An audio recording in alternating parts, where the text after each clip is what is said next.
Okay, so what are you guys seeing on your We're end? up.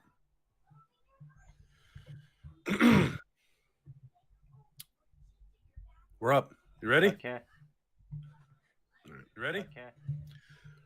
Hello, and welcome to Warhammer 40k's Grim History from the Beyond. I'm Zeckthar. And I'm Yuksen. We're the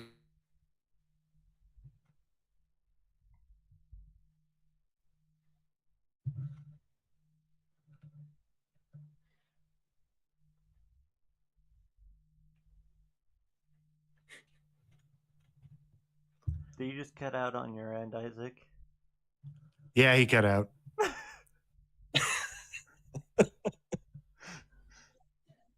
Ah, yes. hello. I remember. Johannesburg. What happened? I'm going to start with my part. That's right, Zeckthar. Due to the holiday season, we decided to take a vacation and visit our friends of Terran 42. Now, to those of you who have been around since the beginning, don't worry. We'll still be discussing the Milky Way system of Warhammer 40k, but with a twist. Indeed, Yuksen. And today we have a special guest host, all the way from Moses Lake, Washington, Sir Isaac. Thanks for having me on, guys. Our pleasure, my lord. Well, today we will be discussing the stranger things of the Milky Way system. And since you are the special guest, why don't you lead the discussion? Sure. The Black Dragons? Yeah, Yes. why not? Let's start with the Black Dragon. Let's start with the Black Dragons. Always a fun one. I like the Cursed Founding. Well, aren't the Black Dragons part of the Cursed Founding? Yeah, they are. There's Salamander. Yeah, That's the they're. I recall right there. Yeah, they're what, a third or fourth founding of the Salamanders? Yeah. Let's see. Okay, so the 21st founding, anyways, is known as the Cursed Founding, and it was when the Adeptus Mechanicus, anyways, tried to do, anyways, what Belisarius Cawl did or the Emperor did, started tinkering with the gene codes or the gene seeds, and then they just kind of royally screwed everything up. Oh, yeah. Pretty much. So you got Well, these at huge least for mutations. most of them. Yeah, and most of them ended up falling into chaos, but there were a few loyalist ones, like for instance the Black Dragons. Hey, Yuksen, why don't you tell us anyways what's interesting about them? I mean, we looked them up and they're a little weird. So the Black Dragons, their defect is they have their body has an interesting reaction to the gene seed implant that helps grow the bones of a space marine to the point that they'll end up having external bone either in like a horn on the head or extremely grown out canines, or more drastically known would be the spikes that come out of their arms. And forehead. Yeah. They've also got fangs, anyways, that are venomous, like a snake's sometimes. Yeah. Yeah, it helps their assault based, I do believe. They're special Assault-based? unit. Mm-hmm. What do you mean? They assault troopers. Right. Well, yeah, which yeah. having big adamantine plated claws spikes really sticking help out of your with. arm. Yeah. It's the dragons. It's dragons. They got the jetpacks. Oh, Yeah. no, the jump packs. Sorry. Me and Yuksen did kind of this weird thing, anyways, where we're kind of talking, anyways, about the jump packs. Are they really jump packs or jet packs? And I think we kind of eventually determined they really are just jump packs. Yeah. Yeah. We can jump very far, but if you try to get us to move around in space, anyways, that ain't happening. There is a moderate amount of maneuverability, but Yeah. it's not like we can hover with these things. Let's put that. Oh, and by the way, hello, Kyle, Petrie. But Yeah, honestly, anyways, when it comes to like the bizarre space marines that we've got, anyways, I'd probably put black dragons up there towards the top, Oh yeah. especially because of the mutations, anyways, that they have. How have they not been destroyed by the Inquisition? I mean, Because, despite the fact that on constant times Mechanicus has gone, you need to give us your tithes so that we can make sure that you aren't corrupt, their gene seed has actually passed through the most stringent tests possible as being pure. So, despite them having giant, like meter long spikes shooting out of their arms, it's completely normal. yeah, completely normal. Yeah. I mean, I wouldn't put it past them to do that, but I mean, honestly, you'd think, anyways, they would actually have some decent mutations, just simply, because they come from the salamanders. Salamanders, in and of themselves, anyways, already kind of have a genetic mutation. Oh yeah. Well, yeah, they so big.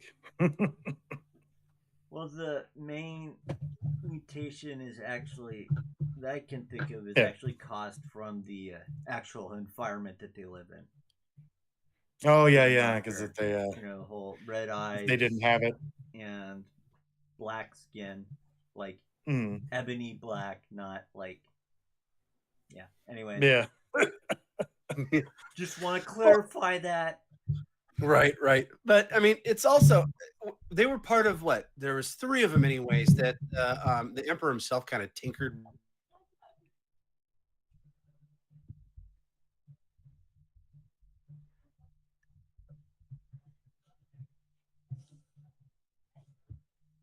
I think Zeckthar needs to get his mic fixed.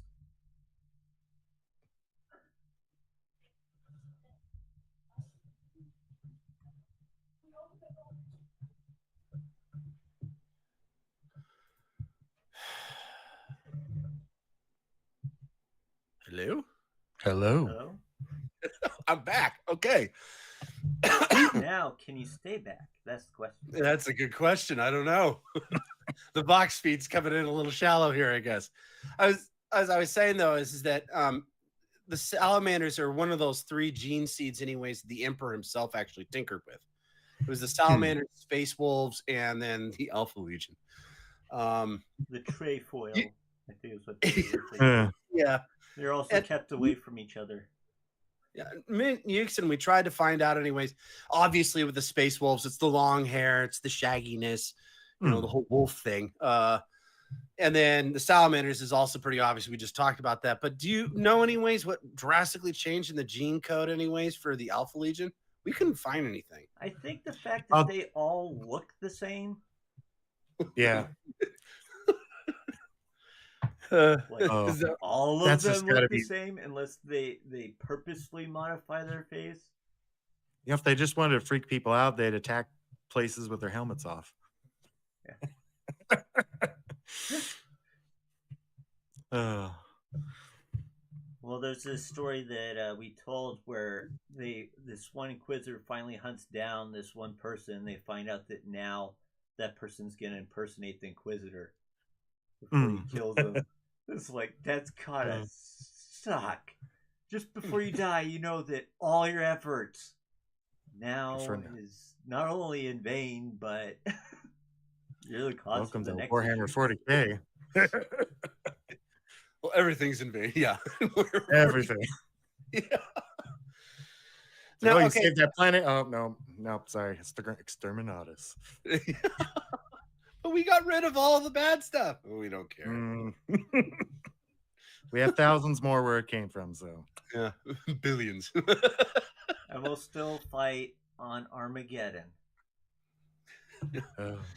I'm pretty sure they have to have had that mind by now. I mean, that's the original reason, anyways. Yeah, Armageddon? Yeah, that was just... Well, originally it was the home planet of the beast, but... Yeah. And a Necron world, I do believe. So the next people we will be talking about now is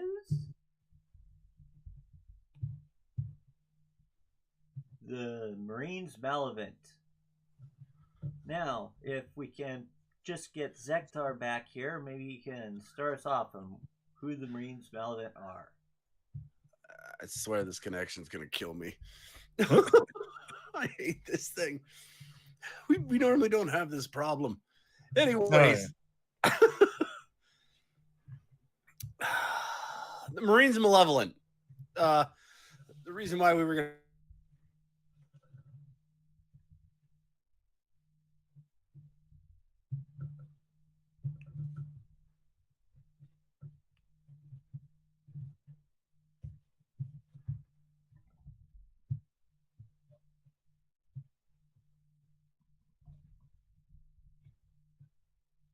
kind of the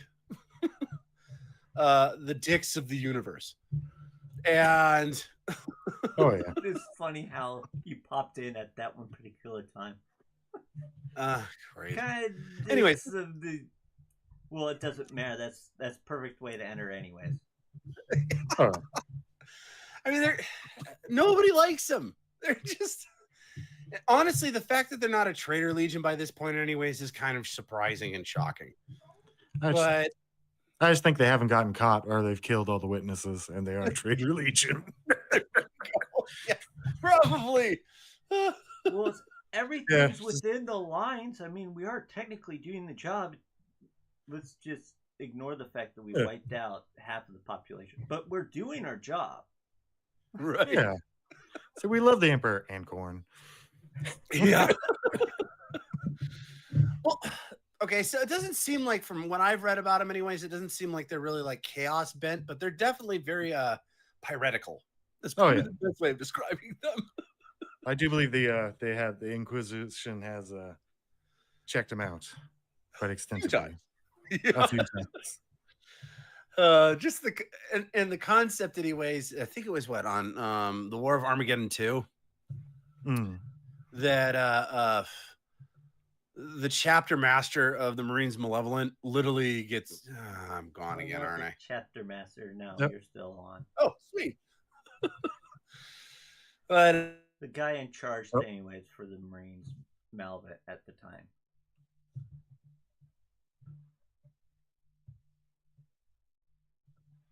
Well, anyways, what happened was he ended up having all these civilians stuck in this one place, so thousands of orcs would swarm the area, and then he just bombed it.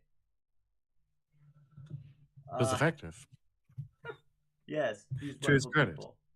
And depending on who you talk to, either the Salamander's chapter master, who was what was his name? It was the chapter master of the Salamanders, either almost or did punch the guy. Yeah. In the face.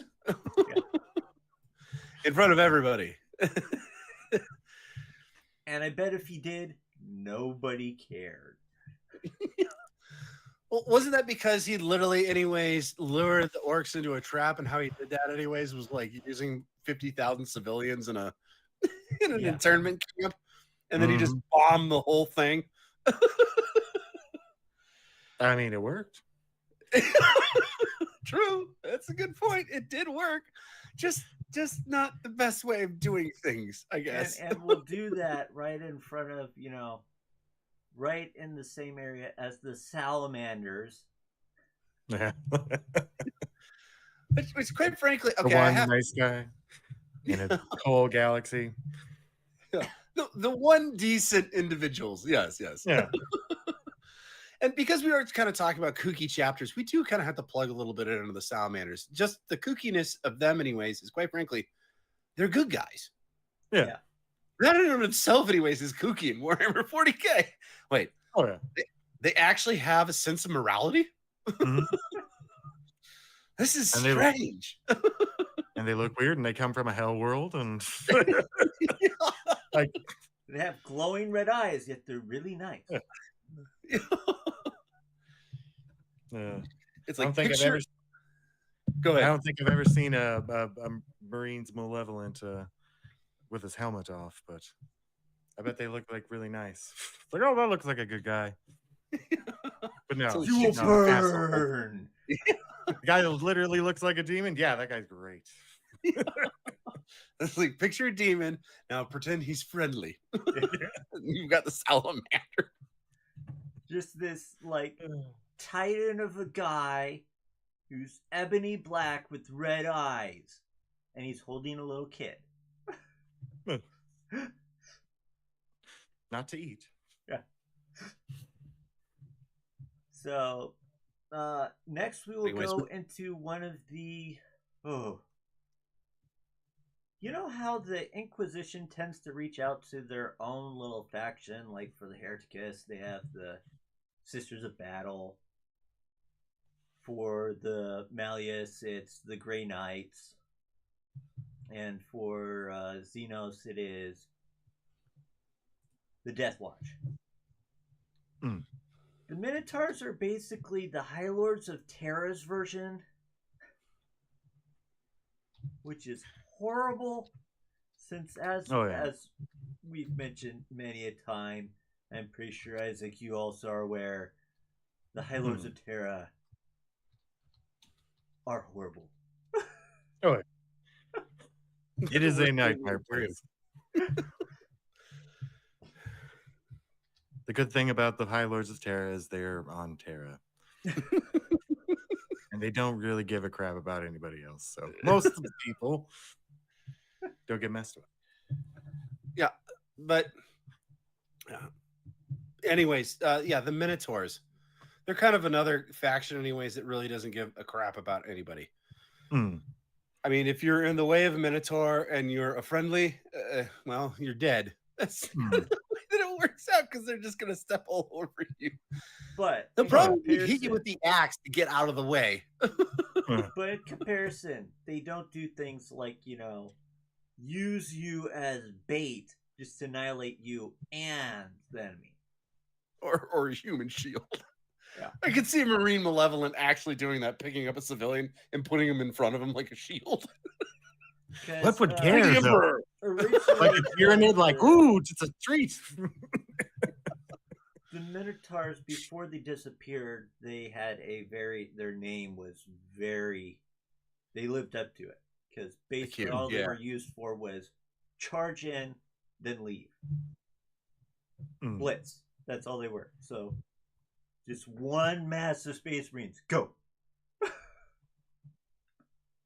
And they have, as with almost all cursed foundings, has a defect. In their case, it is a berserker mentality. Oh, not cow face.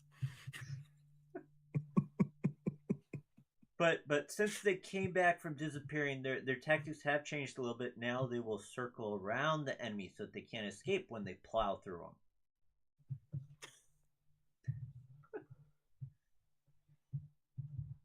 But another thing that's unique about them is, in comparison to other chapters, which sends like smaller groups out to different areas, they just keep their entire chapter together as one, and just move as one instead of separate. Yeah, they're a fleet chapter, right? Yeah. Mm-hmm.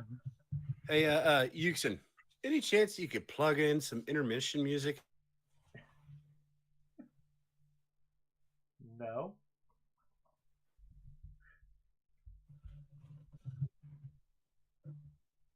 I do not have intermission music.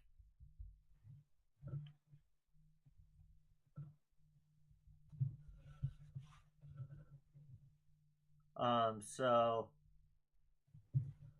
And we're gone again. Jeez. No, you're back. You're back. Okay.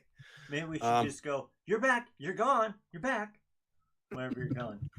Where you're back. Unfortunately, okay, well, hopefully that you guys are still around anyways after I'm going to have to reboot the computer here.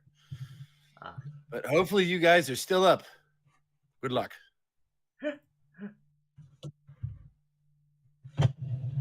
That's cool. I got to grab a charger real quick.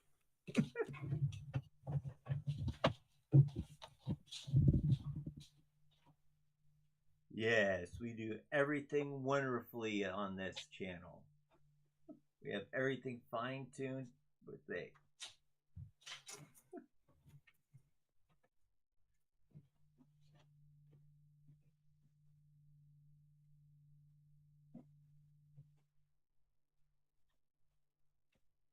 So if anybody has any questions they would like to ask at this time, it'd be a great time since a lot of other stuff is... So Kyle, who is their Primarch? Actually, that is unknown, of course. Their origin, actually, they won't even allow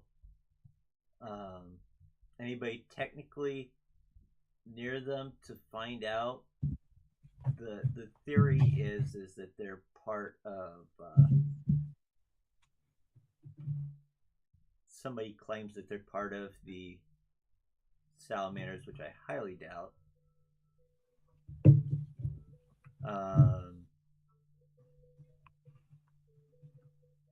But their gene seed is also said to possibly be a group of different chapters put together. For some reason, nobody decided that they would consider that heretical.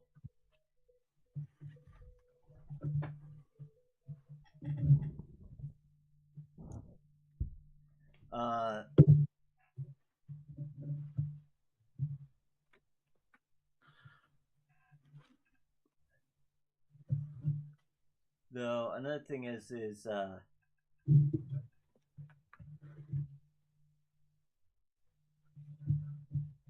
apparently also their gene seed they're able to indoctrinate their neophytes much faster, which actually allows them to actually not to have been wiped out by heavy losses that they've sustained. Which is another thing that's kind of counter to the Codex Astartes, which is we should take things slower to make sure nothing falls through the cracks. Oh yeah, that's one of the major things. Like, it would be so much more effective if Space Marines could just, like, hey, go take 1,000 years and just breed as fast as possible. It doesn't work. The Emperor definitely wanted. Oh, I want to know. Years for those Primaris, right? They did. So weird they're bringing the Primarchs back. At least we're not getting an Age of Sigmar. No, it'll be like the Age of Macarius. Who the heck's that? Oh, he was a very impressive human warlord.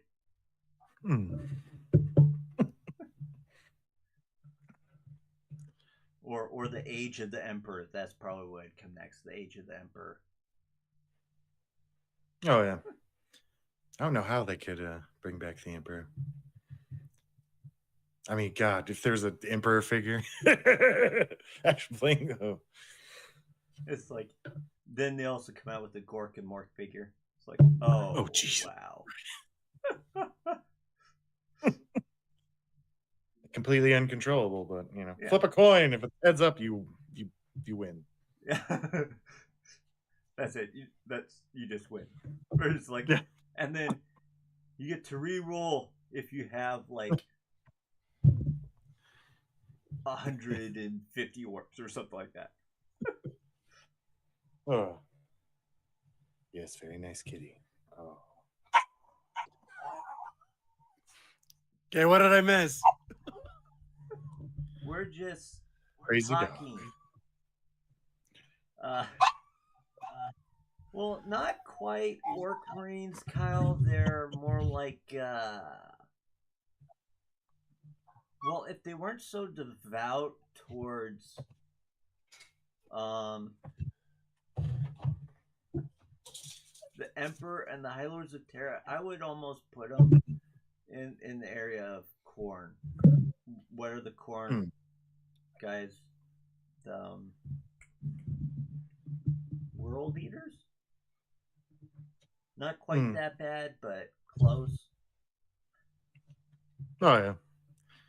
I mean, they don't have the bloodthirst thing, but they definitely have the berserk mentality. Oh yeah. Are we still talking about the Minotaurs? Yes, I'm Okay. actually replying to a chat here that From Kyle, is providing, and thank you so much, Kyle, for being here. Mm-hmm.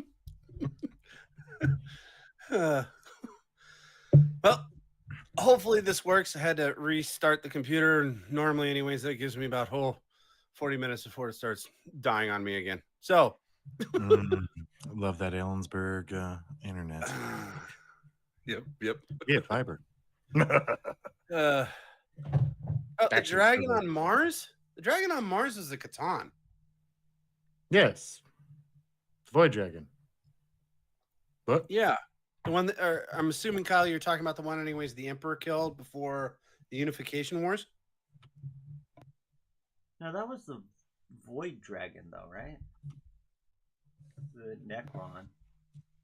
Yeah. Well, he said any theories on the dragon on Mars, and it's the Void Dragon was actually a Catan. Yeah. That's like confirmed now. He's split up into pieces, I believe, along with the rest of them. Yeah, it's just the big piece that's on Mars. Yeah, and the Emperor killed it, kind of. The Catan are really hard to kill. Yeah. You don't really kill them; you just break them up. Yeah.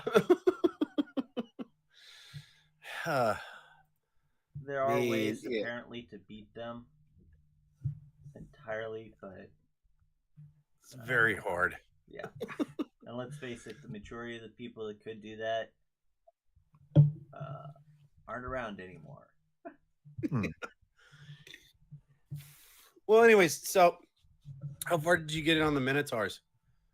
Like I said, I'm sorry I dropped out there. Pretty much went through it.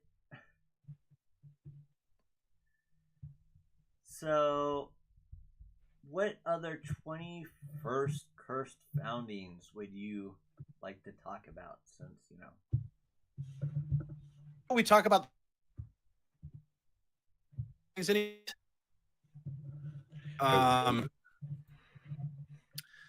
mean, there's a couple of them that are kind of interesting. I mean, there's the one that you found, Yuksen, anyways, that was the ones that could burst into flames. Yeah, they were mainly considered heretics. Well, they're all dead now, aren't they? Not necessarily.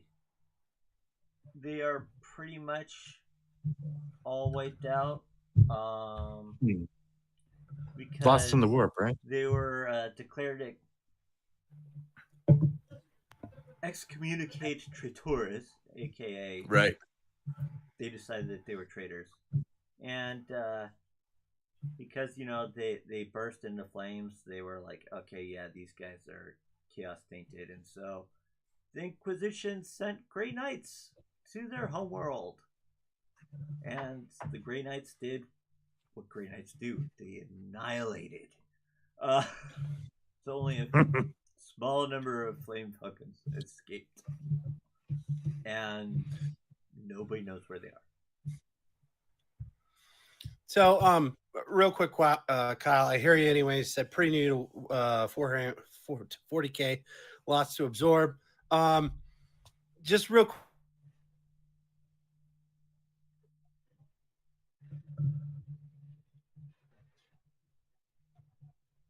And he's gone again. Yes, there is a lot when it comes to 40K. Is ridiculous. Just saying that there's also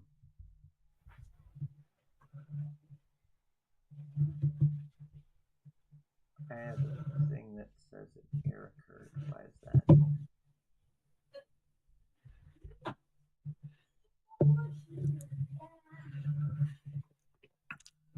Okay. Anyways,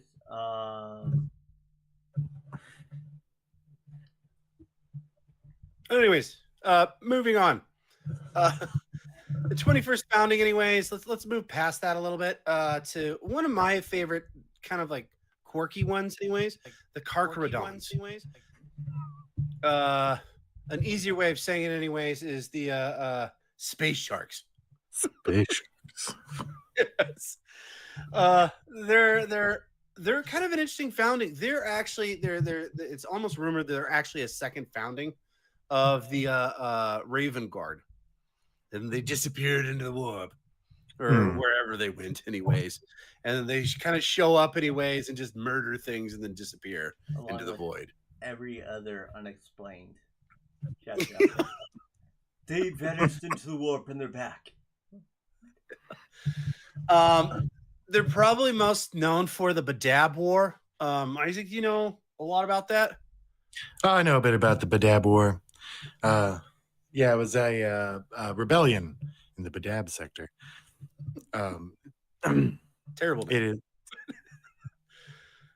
Yeah, it was the Lamenters and a handful of the other ones rebelling against the Empire for a really unknown reason. I don't remember exactly why. Other than somebody wanted all these chapters to be fighting each other, and boy, isn't that convenient.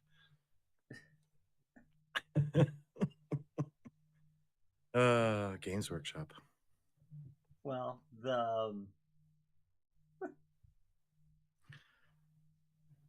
I know some groups that would want the Space Marines to be fighting each other. You know, like maybe. Oh yeah. Chaos and Chaos. There's Chaos fights Chaos so much. Yeah. It is a galaxy-wide melee. Which is why orcs love it so much. So for Kyle or anybody else listening to this, yeah, there's a vast amount of information concerning Warhammer 40k out there. Zeckthar and I have been doing a thing over the past 6 or 7 months where we've been going through about each month over a different faction. So, like, for example, the first one that we did was Necrons, and then we did Space Wolves, and then the Leagues of Votann, Salamanders. And we also did one on Alpha Legion. Yeah. And the Ultramarines. That one was kind of sad, actually. But yeah, when they're there. When you're the default chapter. Yeah, exactly. But anyways, like, okay, so the Badab War, by the way, real quick. The Badab War actually starts anyways with the Astral Claws and the leader anyways of them. And he wanted to carve out his own kind of like empire, like the Ultramar sector. And he wanted the help anyways from Terra to do that. But every time he sent emissaries there anyways, they wouldn't even really listen to him. They'd be like, no, we've got too many more important things to going on. So what he does is he goes, okay, well then fine. We're not giving you your tithes until you listen to me.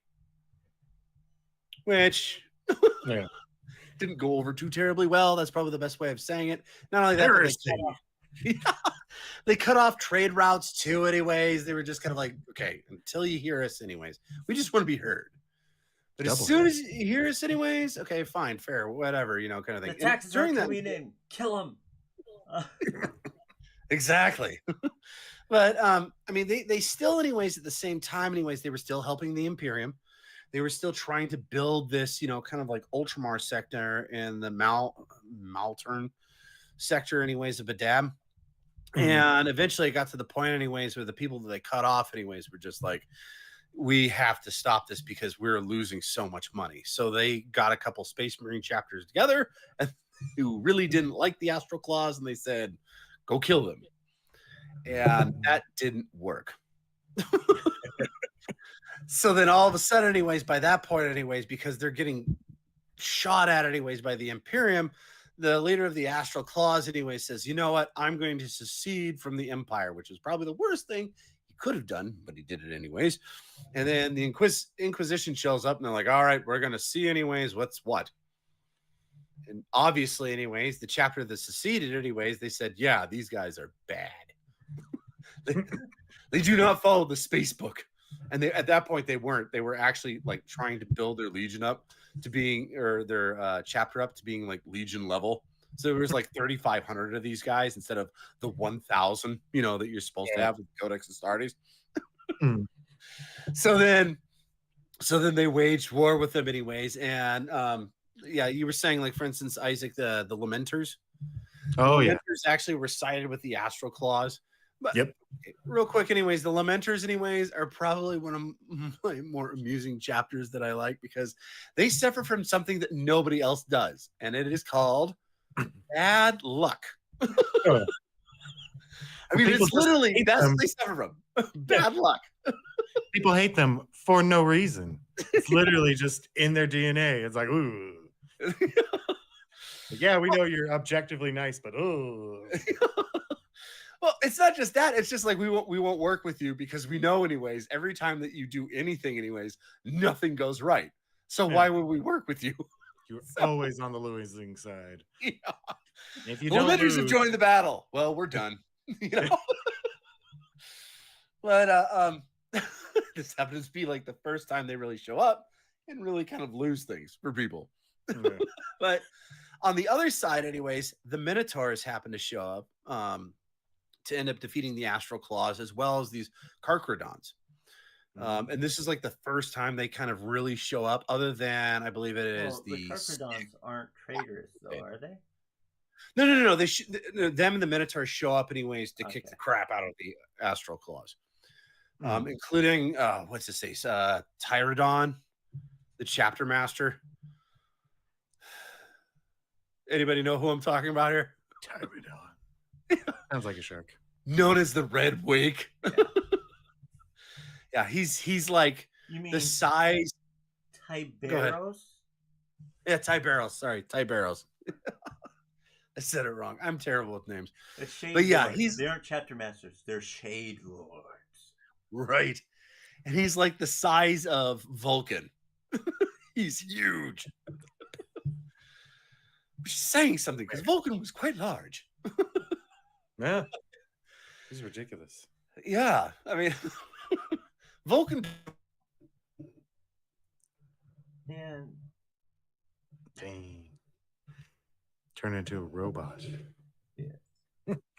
And actually, of course, the Carcharodons also have a genetic defect.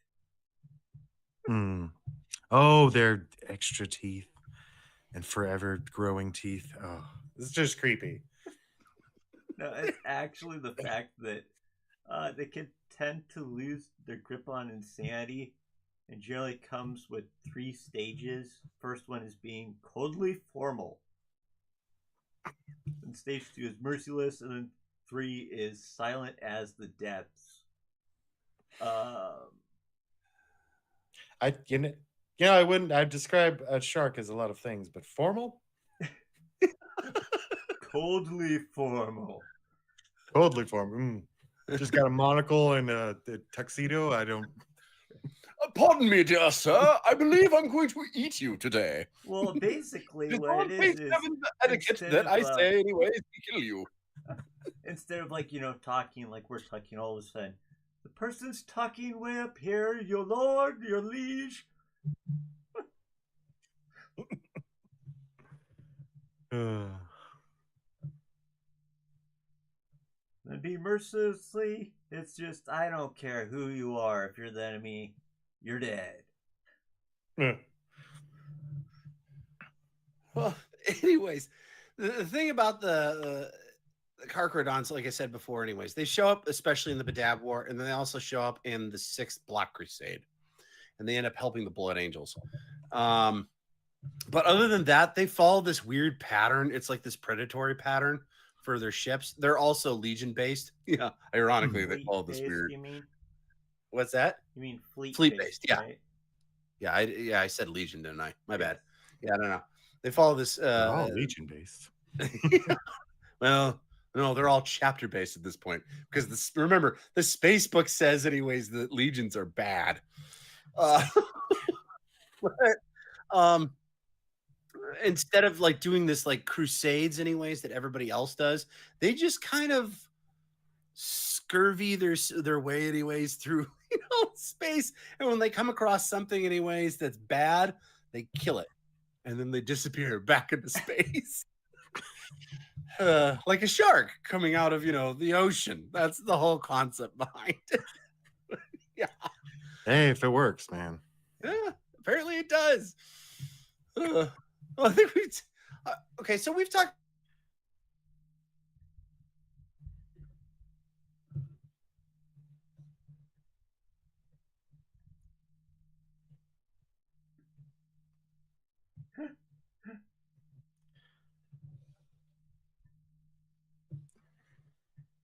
by There is no there's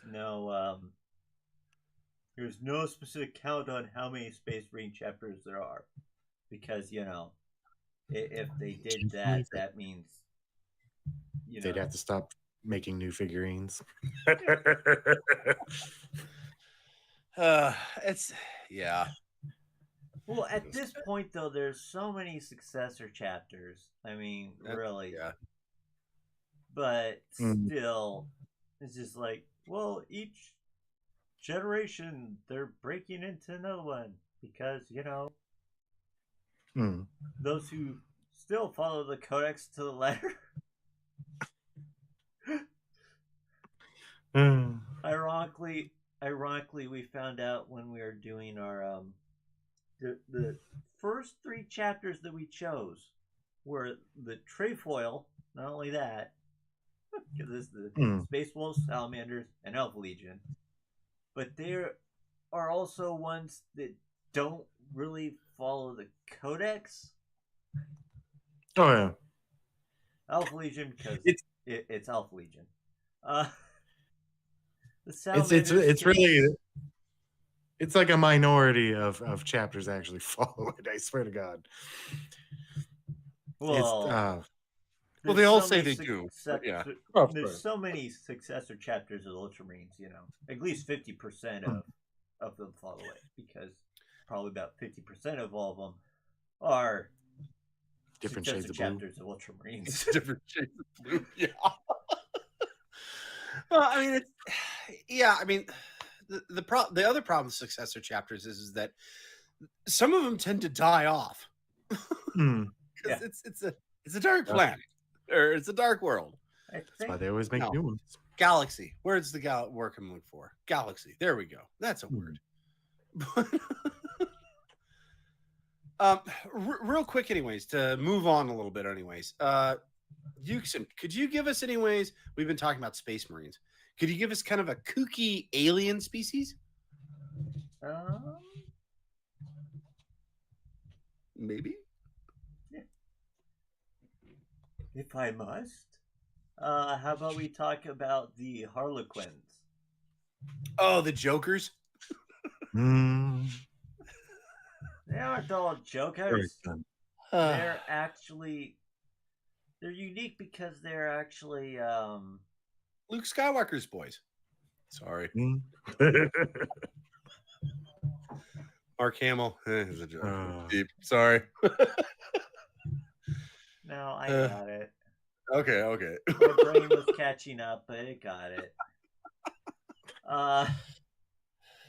They actually are also storytellers of the history of the Eldar. They do performances basically telling the history of the Eldar on craft worlds they're actually not technically their own, like the Exodites or the Craft Worlds or the Drukari. They actually uh, initiate people from those. Yeah, there is no one is born a Harlequin. No. Right. You must be a But be a as soon as you yeah. become one, you're stuck as one. You no longer have any Oh, yeah. alliance to any of the other ones. And you actually don't have to have the stupid spirit stone or sacrifice cause pain to make sure you don't get consumed by Slaanesh. They have Because they're the god. protected by the like one of the only elder gods that didn't get destroyed. By Slaanesh. Yeah. The Eldar god of being edgy. Ironically, Like you said, Mark one Hamill. of the weakest ones, he kind of laughed as he escaped into the webway. Okay, I keep calling him Mark Hamill, but what's his real name? I believe it's Kegarak. Let me double check here. By the way, fun fact, I don't know if you knew this, Isaac, but for the Batman animated series, Mark Hamill wasn't the first choice for the Joker. Oh, he wasn't? No, it was the guy who did Rocky Horror Picture Show. Oh, dang. Oh, geez. What's his name? What's his name? The one place that we're going to space. That guy. Oh, His name. Curry. Yeah, Tim Curry. Tim Curry, yeah. Yeah, originally it was supposed to be Tim Curry. Oh, man. Yeah, I don't know. I I'm think glad that Hamill they would went be with better. Mark Hamill. I think he did a better job than Tim Curry would do, personally. But, Tim, I've actually heard some of the voice acting that he did. Anyways, it wasn't bad. It was just he was significantly more sounded more like a mob boss. Yeah. Than what Mark Hamill came out with a little bit more zany, which is saying something anyways for Tim Curry. Anyways, sounding less zany. Anyways, I digress. So what was the guy's name again? Kegarak. Kegarak, and he's one of the few Eldar gods that's still around, right? Right, and he actually protects the Harlequins from their souls not being taken by Slaanesh. The only case is the solitaires, and then it's almost like a gamble.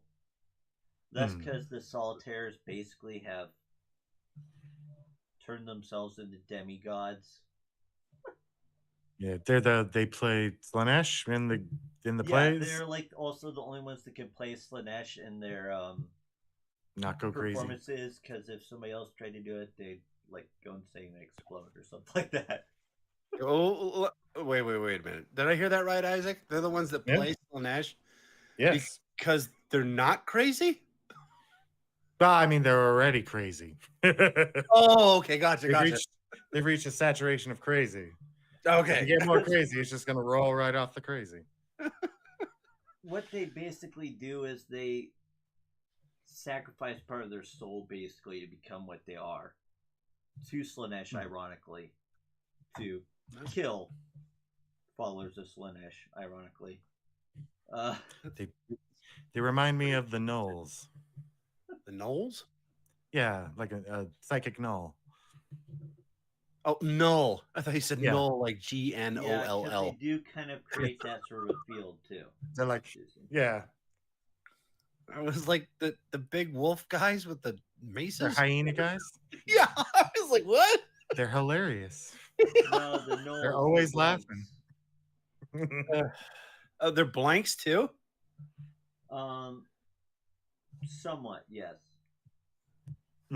Which is kind of funny because Eldar generally see blanks as being horrific things. Oh, hang on, guys. We got another question, anyways, from Kyle here. So, if Slaanesh was defeated, would she shatter like the Catan, or how's that work? Well, could she be defeated or just diminished? That's the. the thing with a thing that's beyond death, you know. It's in the warp. So maybe you could help us out with this, Isaac. Hmm. Me and Yuksen have been going back and forth on this, anyways, for a few weeks.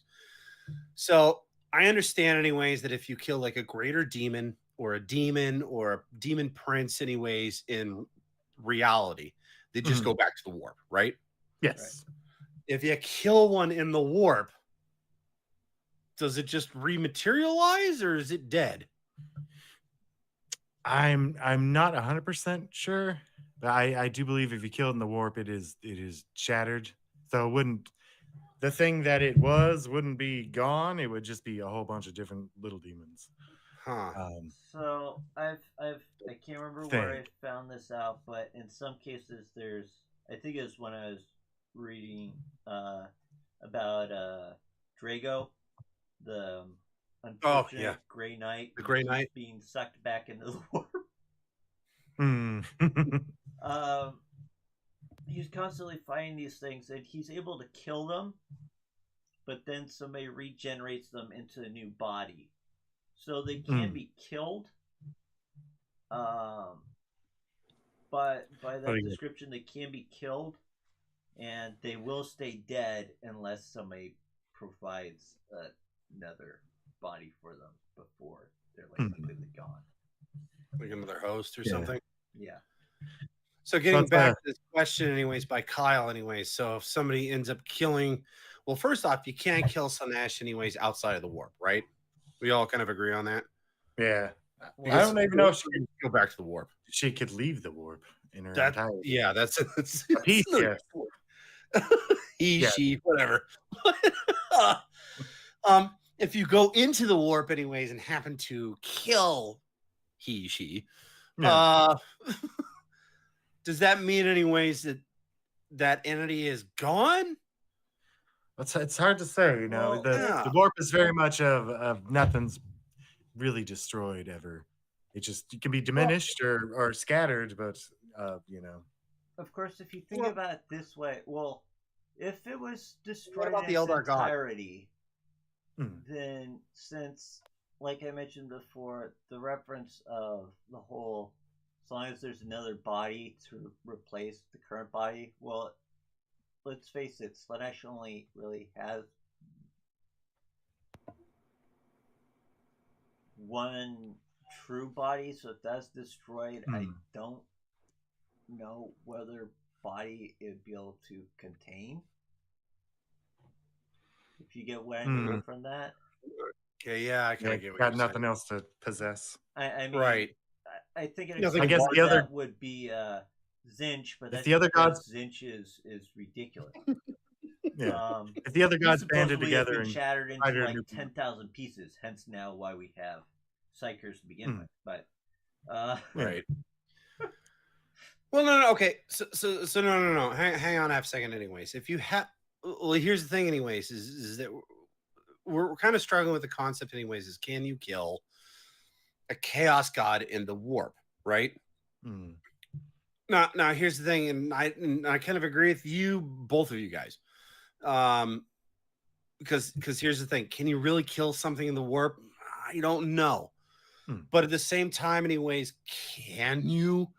It seems that it's been recorded that it has happened before. Like, for instance, anyways, the Eldar gods. Most of the Eldar gods are dead and they lived in the warp. Right? Right. Yeah.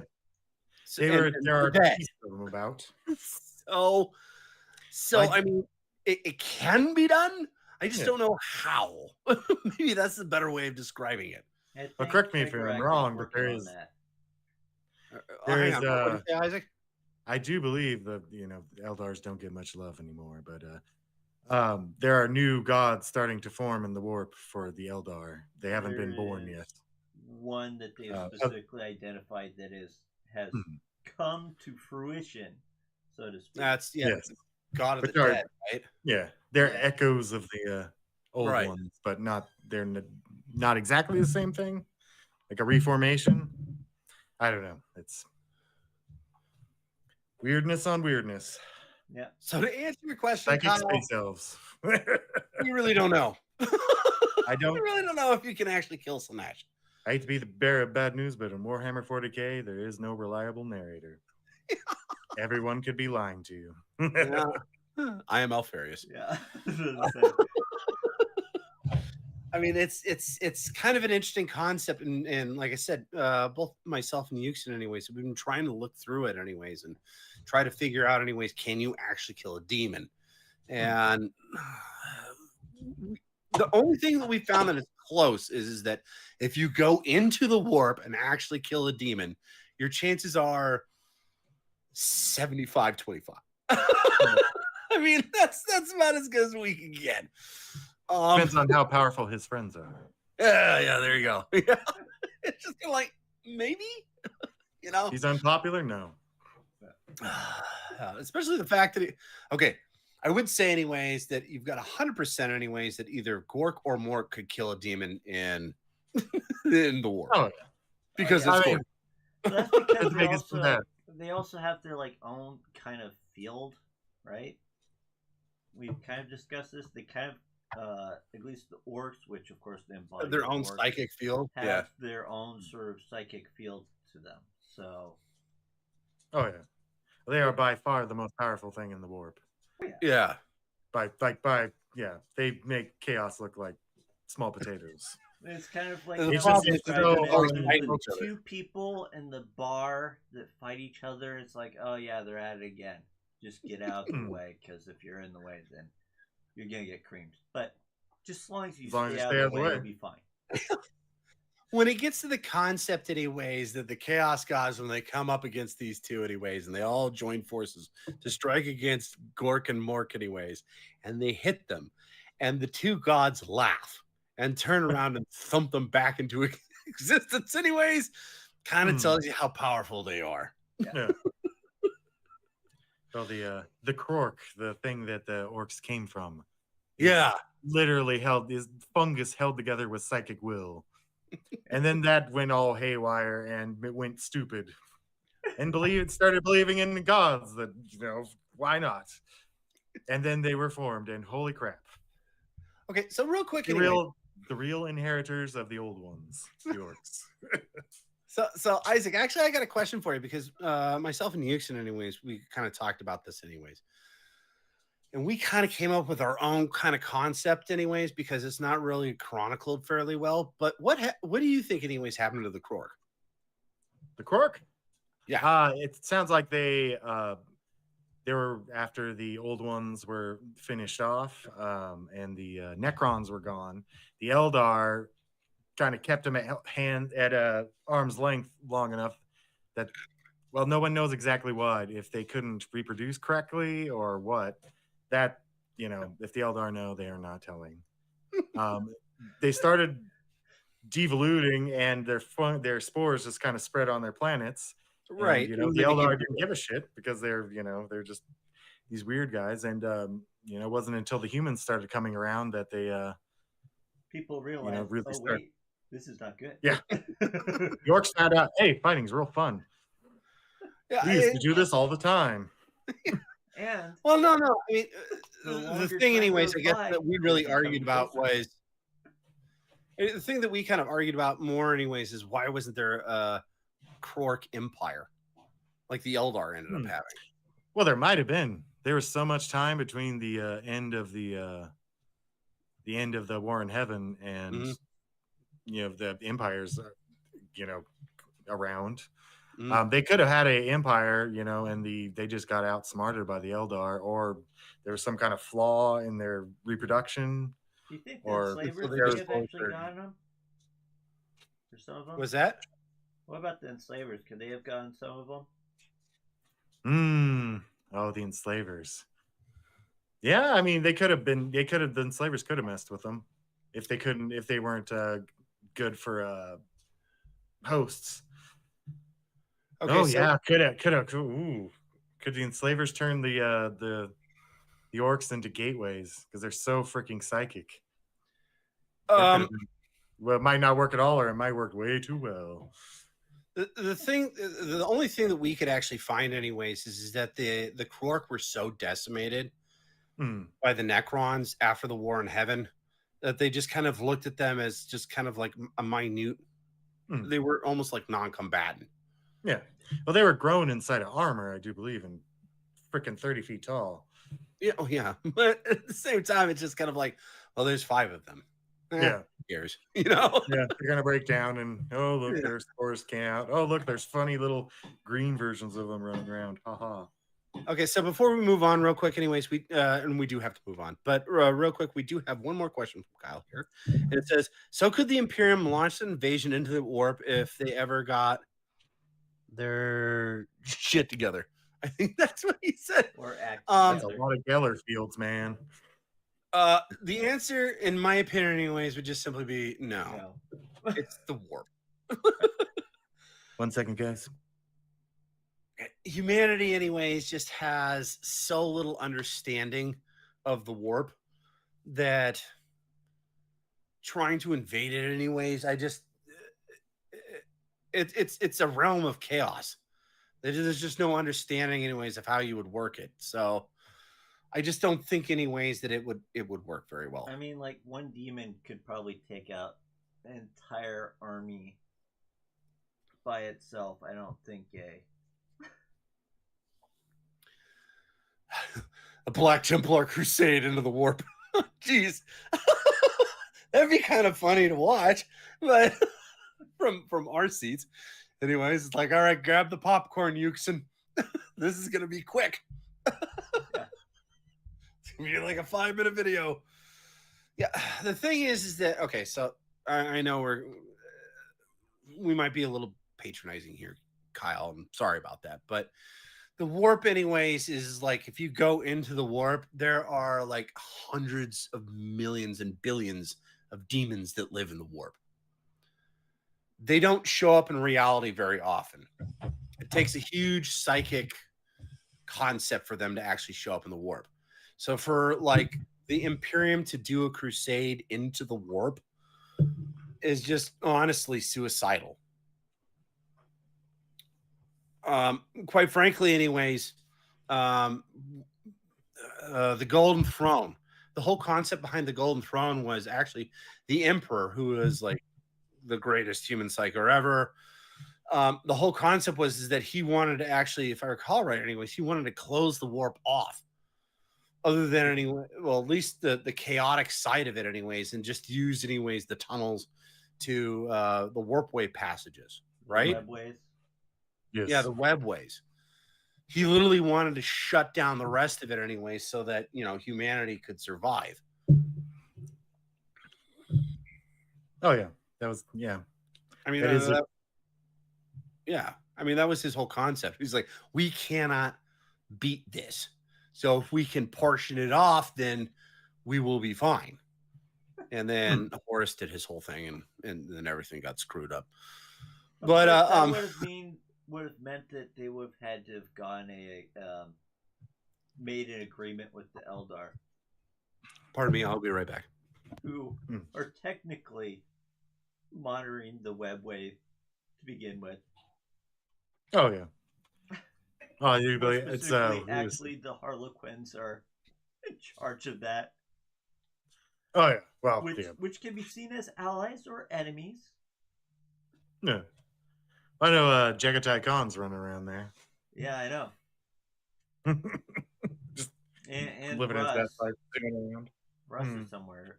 No, Russ is somewhere in the warp.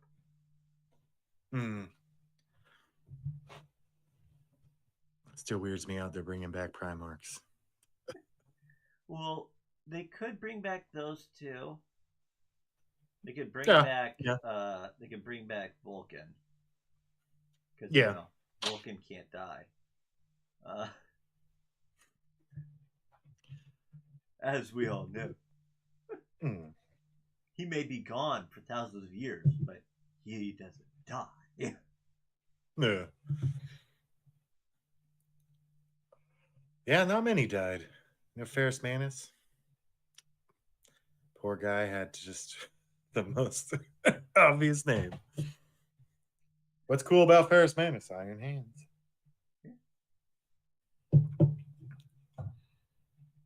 He was buddies with Vulcan.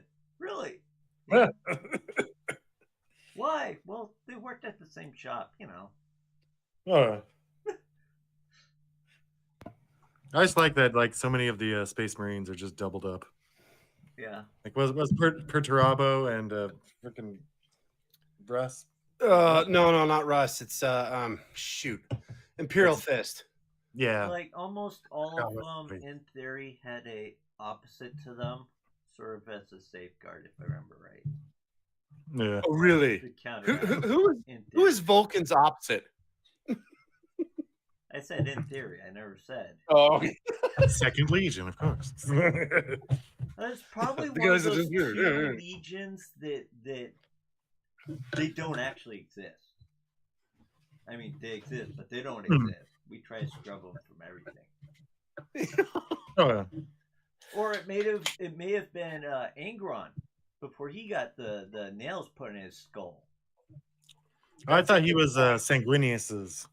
That's true. It might have been. Yeah. No, no. guy. I disagree. I figure Fulgrim is the thing, anyways, for Sanguinius. Mm. Well, think about it. They're both, anyways, like the perfect son kind of concept. Oh yeah. Right? Well. Well, yeah, until Fulgrim did his whole thing, but I believe Kyle the Webway was built. Yes, by the old ones. Yeah, it's built by the Eldar. Oh, yeah, the old ones. No, sorry, old the ones. Yeah. Just the Eldar actually know how to. They mastered it. Yeah. Yeah. They couldn't make new ones, so it's stuck with that gap with the Milky Way galaxy. But now they're having to try to protect it as it's starting to fall apart. Right.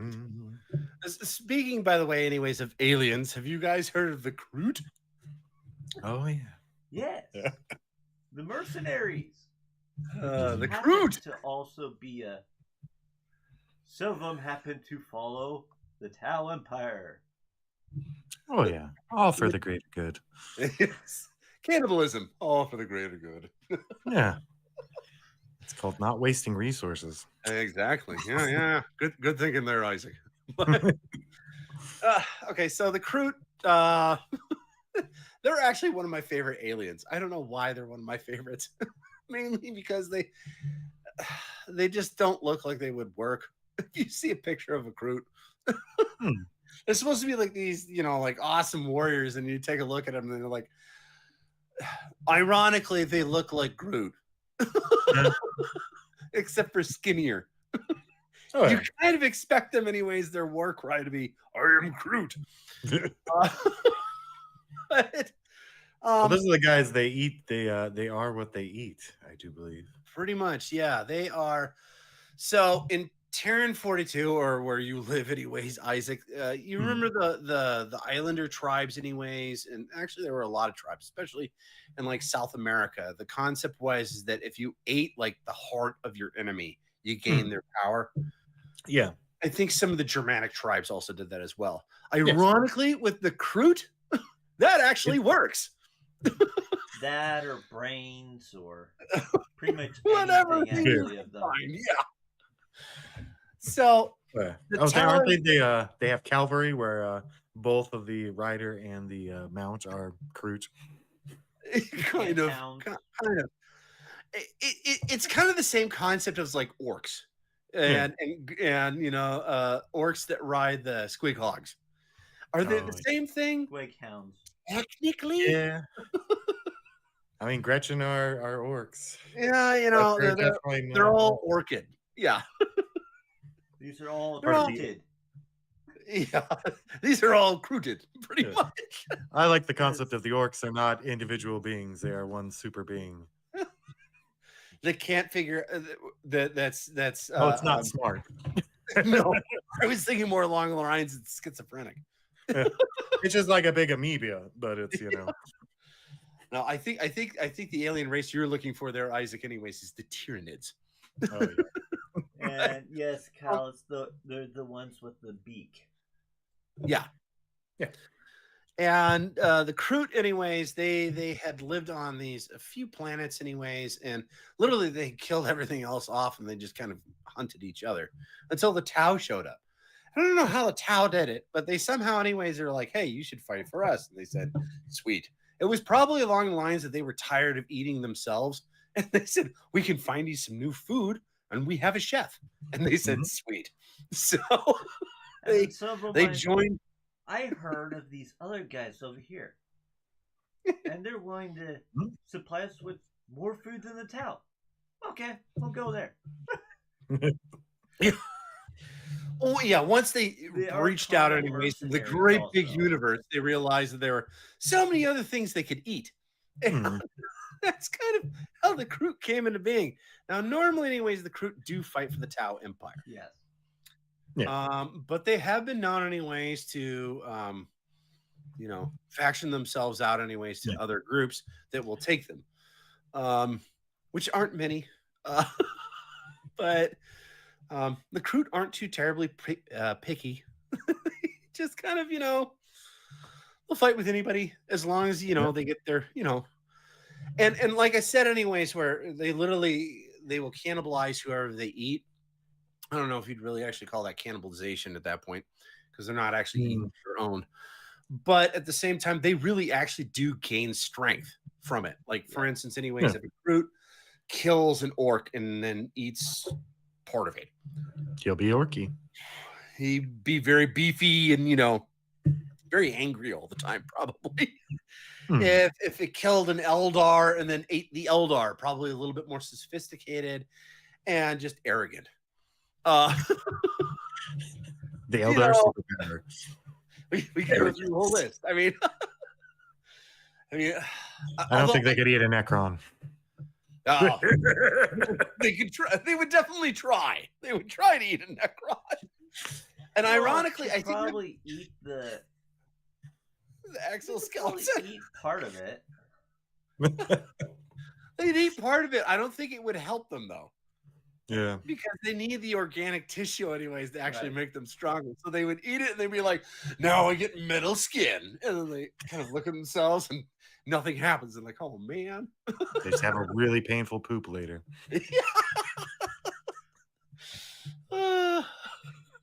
Oh God! What if keep them away? And that from would the be 3 weeks later. Sorry, what you said? Keep the Groot away from the Tyranids.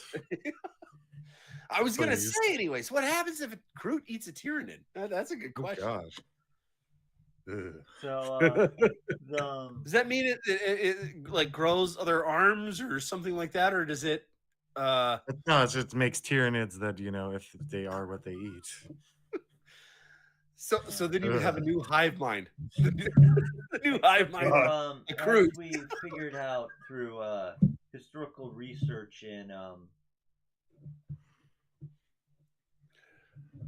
Caiaphas Cain, we find out that they don't care much for the Tyranid when it comes to their organic tissue. Oh. They end up spitting it out. Oh, okay. So they actually do have preferences on what they eat. Yes. So Isaac, they probably wouldn't actually eat the Necron. They'd probably take a bite and be like, "This, I don't know." Little dry and clinky. Yeah. So, Kyle, actually, the Kroots, there are 3 main types. There are just the regular Kroot.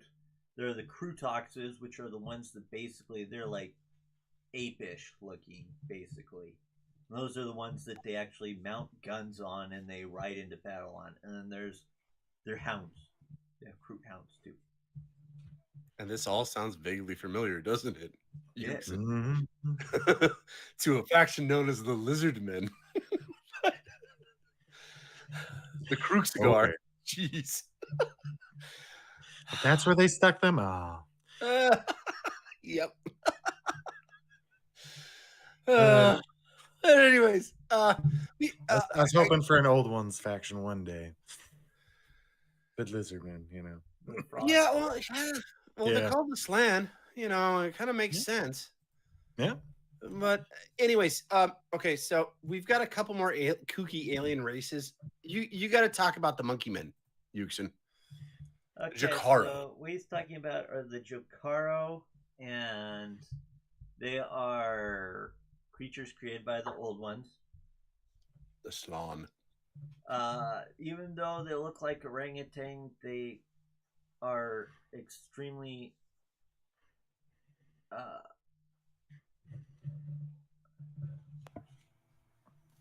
they're like genetically engineered to do technology. Yeah. Super intelligent. They're one of the few races that the Inquisition will actually allow in their groups. Allow / can't do anything about because they're arguably more advanced than the Empire. The modifications can be amazing that they make on weapons, or they can just feel right to the Jokaru on how it looks, or so in other words, little squiggly marks on the side or something. Yes, this is the advancement in your technology. What is that? It's a squiggly line. We need another skull on the ship right here. Yeah, they're okay. So we kind of mentioned, anyways, the old ones, and they created the Eldar and the Krork. This is another unit, anyways, or species they end up creating, along with there's like 2 other ones that nobody really knows much about. It's nobody knows exactly. Which begs the question: where did humans come from? They come from, anyways, the person who we do not speak about. But there is an argument, though, anyways, the Slan invented them as well. But they took longer, anyways, to become what they are. Yeah. There's a lot of xenos. It's just when you're talking about armies and stuff, and humans kind of already, destroyed all the armies, 10 millennia ago. There's not as many running around. Only the tough guys are left. Like the chromes. Or the ones they never found. I find that hilarious about the chromes. Which ones are those again? Those are the ones that, they should have been a little bit smarter about, because it's like, yes, the chromes are attacking this planet. It seems like they're fleeing from something. We'll just kill them anyways. And then a giant moon of destruction pops up.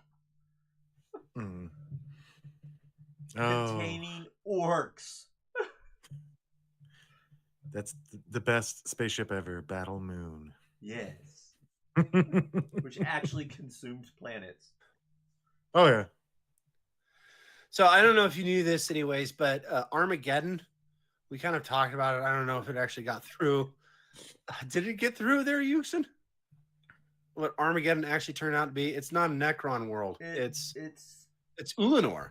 Ulanor. Yeah, and the one of the Mechanicus, the one that they play him off as, yeah, he's a good guy. He's just like, I want this technology, so instead of us destroying it, I'm just gonna beam it off. So real quick, Isaac. Anyways, you know the Ulanor crusade, right? No, not very much about the Ulanor. Okay. Well, that might be anyways, because any crusades that had Ulanor, any battle that's had Ulanor, for that matter, works. Okay. Well, yeah, but okay. So you're very much like Yuksen, anyways, and a lot of your research, anyways, has to do, if I recall right, anyways, has to do with the 41st millennium, and then the obtuse stuff, like the way back when. Oh yeah. My personal favorite, anyways, is the 31st millennia, anyways, during the time of the Emperor. So the Ulanor crusade, anyways, was like the last great crusade, anyways, the Emperor was actually part of, and the and they ended up conquering this one galaxy, anyways, the Ulanor galaxy, with Ulanor, anyways, is this planet. And when they conquered it, anyways, after that, anyways, that's where they had the huge parade, and that's where the Emperor said, "Okay, Horus, you're in charge now. I'm out." It's that place. Oh, jeez. Yeah. No, you can really, you're like, oh, that place. Yeah. It's also the place, anyways, where afterwards, anyways, many years afterwards, anyways, the War of the Beast. Guess where the Beast was? Ulanor. It was this planet, capital planet. And then the Mechanicus, like Yuksen was saying, anyways, decided he's like, you know what? There's too much information here, anyways. We're just gonna beam somewhere else, and we're gonna name it a new name, Armageddon. This seems to be like a beacon for orcs. I don't know why, but it just seems this one planet. Kind of pop around. But anyway, good luck figuring out what the orcs' motivations are. If there is any. No, we know their motivation. The planet's green. War. I think it's really the planet's green. They see it anyways. Big stars. Weird ships, and they're like, This "Ooh, planet is green." You get pink planets. Yeah.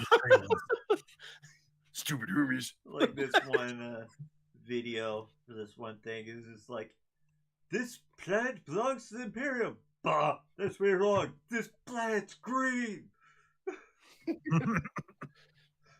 So real quick, I do have one other alien species, and then we are going to end this anyways with 2 more Space Marine chapters. But this is a quirky one. So for Kyle, who's just kind of getting into Warhammer 40K, you'll never hear of these guys. And it's the Thyrus. Now, the Thyrus are this weird squid-like alien that thinks of war as the theater. It's probably the best way to describe it. So when they actually wage war, the concept it isn't winning. It is, let's have the biggest explosions. Let's have the most dramatic scenes. So death and destruction, anyways, on both sides is a positive for the Thyrus. So it's more of like because it makes a better performance. Let's just put it that way. It's more like making a movie than a performance. Adam Bay, or Michael Bay, the squid. Yeah, exactly. Or at the very end, anyways, we get the squid going, freedom! As he's getting shot by a Black Crusader. You know, this is who they are. And how they've survived this long in the universe, I have no idea. But maybe it's because find there's enough enough of people. them. They're so far out there, they can't find anybody. I don't know. We lost our cast. Where's our cast? I don't know. I didn't call action. Stop shooting. Yeah. They are really obtuse, and if you really want to look into something that is really weird, yeah, look them up. They're really bizarre. They're even more bizarre than the cow people. Which I can't remember their names, but they're the Beavor. They're like sentient cows. What? Beavor. I think so. That is like a cow person. The Inquisition considers them living cattle. Yeah, those guys. Yeah. It's okay. You're not an alien. You're a cow. We will eat you. I don't like that. Well, come here. Here. Say that to my steak knife. I mean, yeah, their history is also pretty screwed up, but yeah. They eventually, the sad part about them anyways is that they were actually like sentient cattle. They were raised by this other xenos group, and I can't remember what the group was, and then the humans showed up and they killed the sentient group. Or the people that raised them with the help of these sentient cows. And then the Inquisition was like, you're okay with us. And then they started doing the same thing anyways to them. The other alien race did. And you're okay with us because you're tasty. I mean, it was literally what it was. This group of aliens is just kind of like, okay. It's like, no, you rose against your oppressors. What are you doing? When you're made of steak. You're made of delicious steak. Yes. Things are a problem. So, speaking of which, by the way, Cows with Guns, great song anyways for those guys. anyways, let's let cows with guns. But okay, we've got two more groups that we do really kind of get into, and they are, anyways, we're kind of moving back towards the Space Marines. And Isaac, you specifically, anyways, kind of want to talk about these guys, the Sons of Malice. Yeah. The Sons of Malice. They're Chaos Space Marines, although they are not an ally of the other Space Marines at all. They are one of the very few chapters that follows a minor Chaos God, Malal. Well, he has different names in different books. Malice, I do believe, is the latest one in 40K. Hence, used to be called Malal. Malice. Yeah. Malice. Yeah. It used to be called Malal back in the day, but that was quite way back in the day. Yeah. Whereas he is a fifth Chaos Space God. Whereas he was one of the originals, wasn't he? Well, kind of. Originally, there were supposed to be 5. Yeah, there was. Well, he represents like self-destruction Uh-huh. and blind hatred, which is kind of self-defeating. So he never really rose. He never got very far. Yeah, when you hate yourself and all the people around you, difficult to be an effective god. But they were originally they were loyalists, and they didn't really know they were following Malice. And Inquisitors got word that that their rituals were horrific, and they came in and they were indeed cannibalizing people. The Empire went after them. They ended up fleeing into the Eye of Terror. Their fleet base, they live on a hulk called Leviathan that they every I think 1,000 years they do a dark ritual where they send their champions into the bowels of Labyrinth. Real quick before you get started on this, because this is actually a very important part of the Sons of Malice. But the thing that actually ended up betraying them anyways into chaos was it technically wasn't cannibalism. Well, it wasn't. Okay, so here's the thing: is but that was a symptom. Yeah. They had this priest, anyways, that was on this planet with them, and this isn't actually very uncommon, anyways, for Space Marines. Space Marines do kind of the whole Kroot thing. They will eat actually part of their enemy, anyways. But the difference, though, is that there's a gene seed, and you can help me out with this, anyways. There's a gene seed that if they eat like their enemy, they can gain knowledge. Yeah, they analyze they have a brain analysis thing. Which one it is? The last memories or something like that. Yeah. And so they've built this kind of into kind of a ritual, which most actually Space Marine Legions do, or chapters do. And this guy just sees this and he goes, heresy. So then he calls a bunch of people down anyways while they're like right in the middle of this ritual. And they're all like they're having a party. Yeah. They're all kind of drunk. They're all hanging out anyways, doing this thing, which, by the way, drunk for a Space Marine is very hard to do. But apparently they figured usually out. Takes poison. And then all of a sudden the Adeptus Sororitas, or the nuns with guns, showed up. And they just started killing everybody, and then knee-jerk reaction anyways for these Space Marines to just like murder everybody. Because that's what they do. And then realize anyways, well, now we've got a problem. And then the Inquisition actually sent an emissary anyways and said, you need to repent with a crusade. And the chapter master said, I didn't do anything wrong. And they said, well, too bad, you still have to repent. And then the chapter master said, F you, we're going into the war. And that's what they did. So yeah, just give a little bit of background. And yes, what you said anyways is clinically correct. I just wanted to paint more of a picture.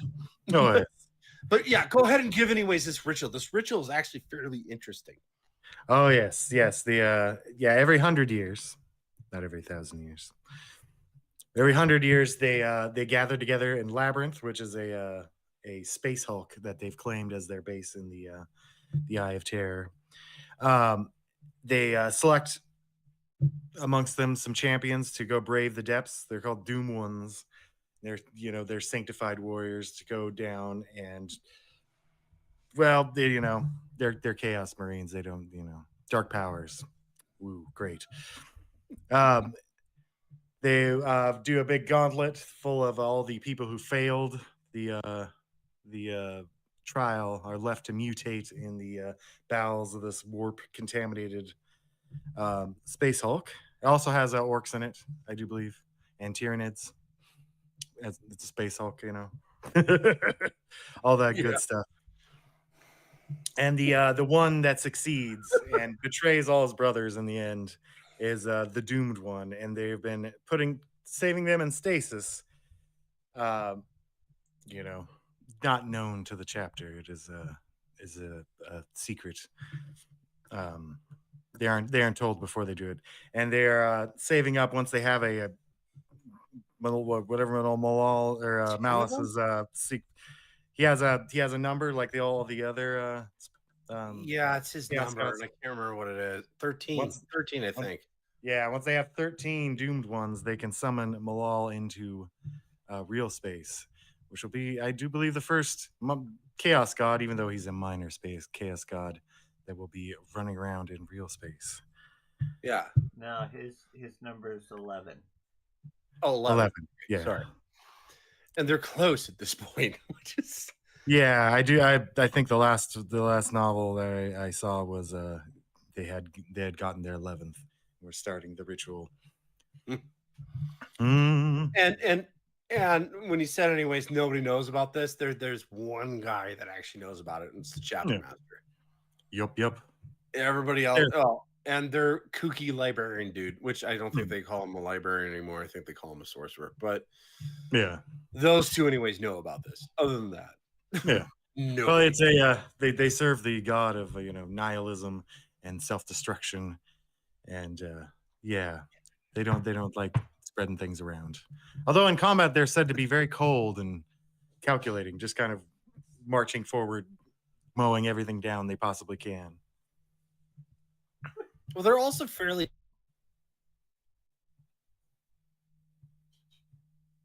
Hold on. Oh, that damn internet. Yeah. Oh, they're part of the 13th Black Crusade as well, which is crazy. Yeah. What did they do in the 13th? That's part that I don't really remember about them. Yeah, they were. Oh wait, no! I do remember this. Hang on. So they showed up anyways. No, they killed off the last of the Cadians, pretty much. Is that what it kind of said? That sounds like a Malice thing to do. Okay, so there was like a bunch of different groups, anyways, that escaped from Cadia, right? That we actually just talked about some of these guys, Yuksen. The Celestine Crusade. They were part that escaped, anyways. There was another part, anyways, that just like jumped into the warp, and they ended up randomly, and the Sons of Malice actually followed them. And then they ended up on this one planet, and the Sons of Malice, anyways, are just like, we're going to have our revenge on the people from Cadia. And there's a reason for it. And I, for the life of me, can't remember why. I think they, no, actually, I do remember why. It's because they were the ones that performed the Exterminatus on their original homeworld. Mm. And so they're just like, yeah, F Cadia. So go in anyways. And they literally murder everybody that's left, but then the loyalists show up, and then a bunch of them disappear, and nobody ever actually saw, anyways, what happened to the captain, anyways, of the chapter of the Sons of Malice. He just kind of disappeared. I actually did a little mini vox on it, if anybody wants to listen to that. It's actually called the Sons of Malice. But they're fun. We did save the best for last. Gourmet corpse starch. What, Kyle? Yeah. well, Better than that um, low quality economy corpse starch. It's all feet and knees, you know. and tongue. But um, Oh, Isaac, did you hear about Phil? Phil. oh No. yeah. Okay, real quick, we do have to talk about Phil.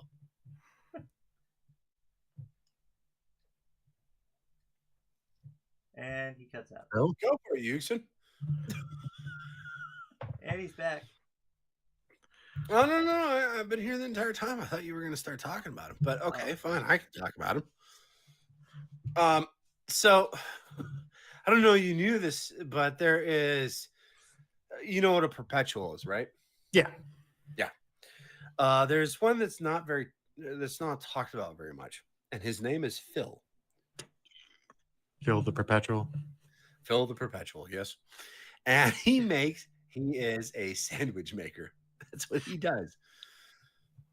He's been around for 10,000 years. He disappeared for quite some time, anyways, until he was, in fact, actually the emperor's sandwich maker. And he disappeared for a while. And the next time we saw him, anyways, was right before the Ultramar campaign, where Rabute what was that? was reestablished. Yeah, it's the Hanzo. Hanzo and the Reborn. You know where you know what we're talking about? Yeah, vaguely, yeah. Yeah. They conquered this one particular planet and made it dead, and there's one guy left, anyways, and it happened to be Phil. And they liked his, yes, Phil the sandwich maker, and they liked his sandwiches so much that they took him with them as they continued on their assault. And then, you know, the Ultramarines show up, anyways, and they beat the crap out of these guys. And there's this one guy left, anyways, with this little cart. And like, who are you, tainted by chaos? And he's like, a sandwich? Sandwichum argentum. And I think it was Marnie Cal, anyways, who that's Yuksen's favorite acronym, anyways, for Marnie is Calgar. Yeah. Took a bite of the sandwich and said, you know what? We're taking it back to Ultramar. And but first we gotta scrub you off and get rid of that stench, so you know. Get rid of the chaos. Yeah, kind of thing.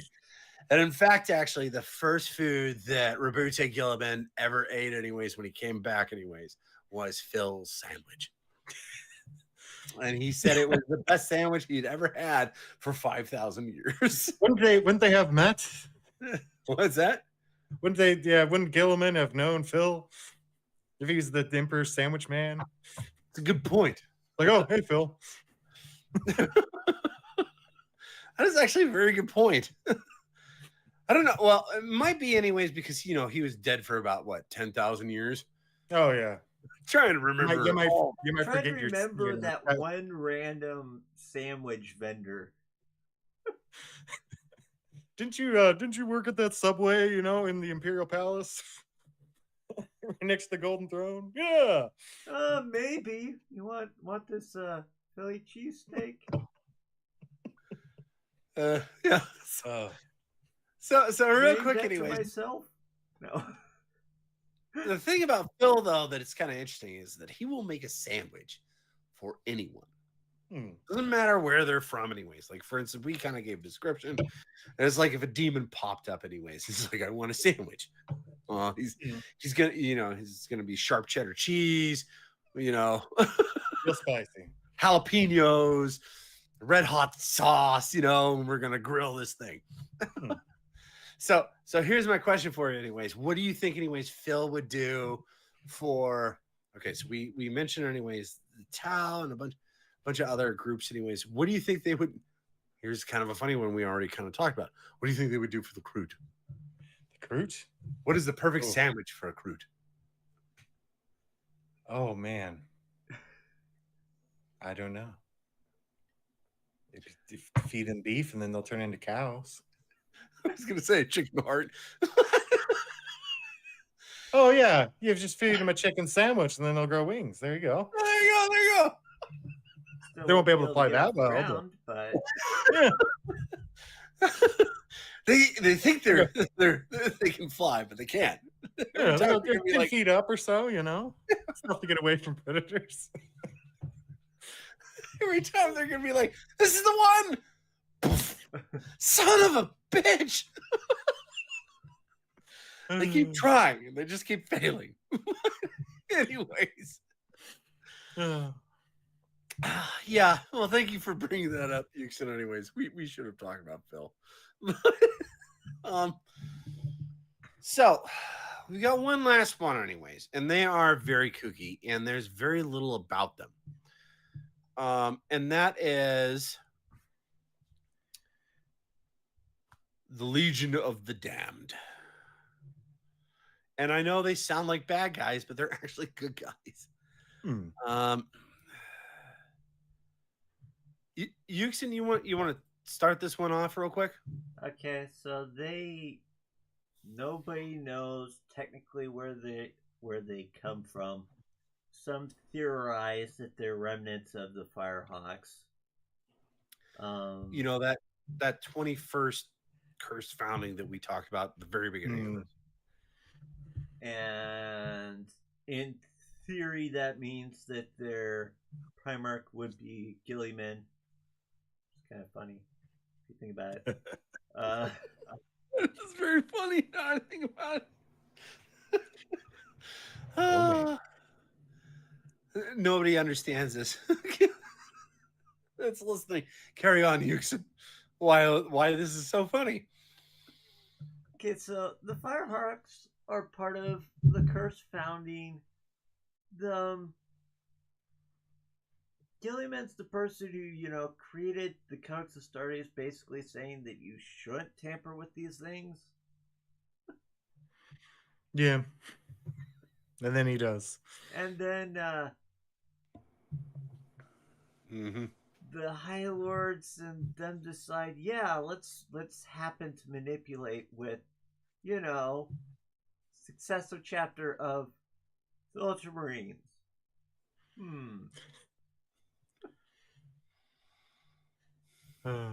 But so anyways, the Legion of the Damned randomly pops up when things are the most dire for the Imperium, and all hope is lost. From my viewpoint, if I saw that happen, I'm like, okay, who screwed up? Yeah. Who's the idiot who screwed up that now these people are popping up? Okay. You say that? Me, anyways, it'd be more along the lines of it's like, oh, now we have more bad guys. Because they do look like ghost pirates. Yes. Think black armor. Okay. Ghost Rider. Ghost Rider for Marvel. Flaming skull, kind of thing. Think that anyways, but in giant space marine armor. And bunches of them is showing up. The shoulder guard has like flame design on it. Their heads are on fire. No, they aren't. Yes, they are. Yeah. Well, they are one of the more warp sensitive chapters. And that was one of the things that would happen to them is they would, in the midst of battle, would catch on fire. No, and not hurt them. The Flame Hawks, and they are pretty much dead. Yeah, they're part of the Flame Hawks. No, these people are supposed to be, in theory, it is assumed, is not. No. They're assumed to have been from the Firehawks. Oh, yeah, those. GW is bad at naming. I mean, there's only so many two-word combinations, but we've always said it. Firehawks and salamanders have terrible names. The salamanders, yeah. Yeah. But no. I mean, they literally, anyways, are like Ghost Rider, but in giant armor. They got flaming skull heads, anyways, when they charge in a battle and they start shooting things up, and then they just disappear when everything's done. That's the other weird thing about them. They don't stick around. Nobody talks to them. They're just kind of like, and poof, we're gone. Yeah. And they only show up anyways when things are the worst. they're like saints. Oh yeah. Oh. The only time saints ever show up anyways is when things are like really, really bad. Yeah. We hope a lot of people have already died, because if they show up and a lot of people haven't died, a lot of people are going to die. Are going to, yes. which is actually kind of ironic, because that, I mean, I just mentioned this actually in my last little short box, but if a human actually happens to see a space marine, it's normally not a good thing. Because things are about to get really, really bad. Well, if they happen to land on there, if they were already there, then you're just like, sweet.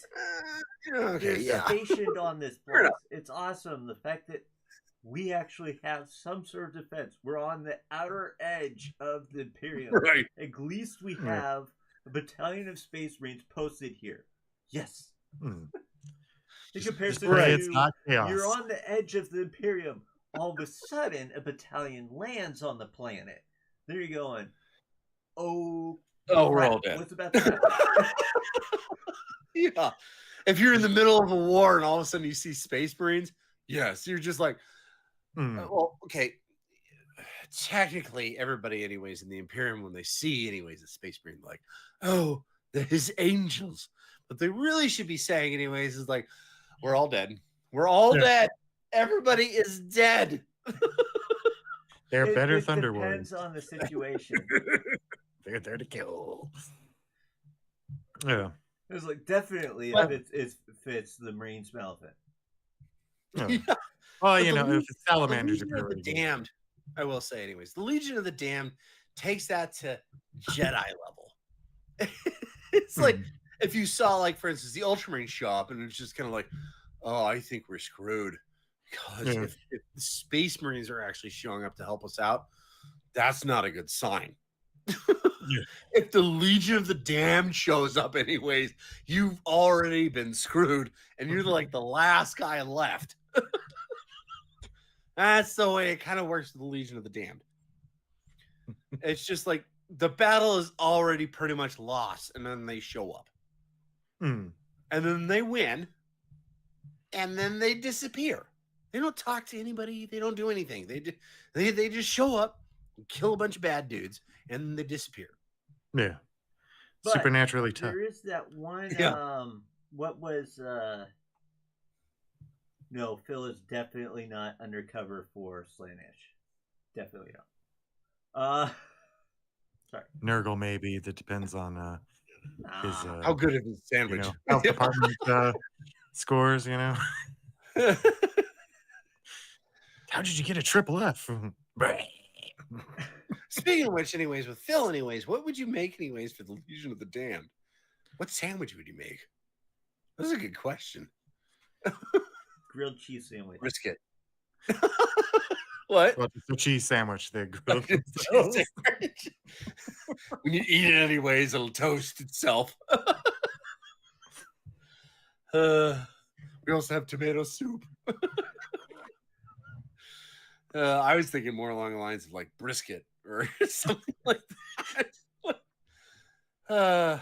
Just have an uncooked sandwich. That's what it is. Uncooked sandwich. Oh, that's a good point.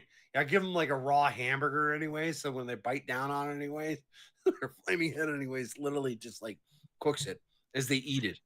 That way it's not too overdone. Yeah.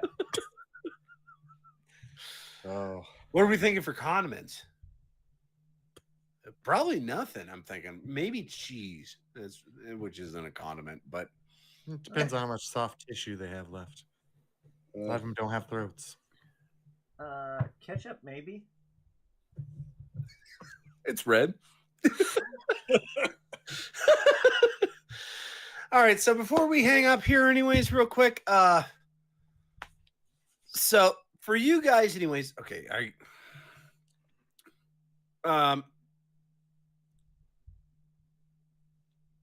Are there any ones that you think we've left out